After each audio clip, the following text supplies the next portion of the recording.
focusing a little bit on water solutions. So though water accessibility and water pollution are issues, we do have some ways of treating water so that we can reuse our water. And we also have ways of producing fresh water from salt water. So our first, municipal water treatment.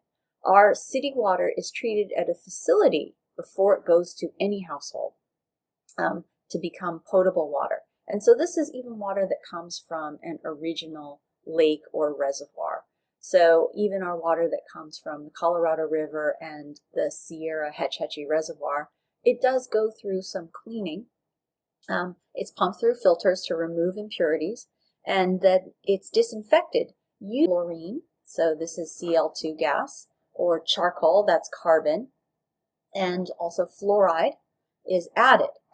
Use some ozone or UVC, and even other chemicals are used depending on the municipality in order to kill disease-causing microbes. It is good to know that we have water stored that has been originated from a natural source, but has also gone through some additional steps before it reaches us, and it is potable, it is drinkable water. The process of making fresh water from salt water is, this is shown here. The Poseidon Water Company is planning on building a desalination plant. This is a proposal. This is actually a pretty good doctored photo because this is not there. This would be proposed at Huntington Beach, and this would take ocean water and remove the salt from the ocean water and make it fresh water, drinkable, potable water.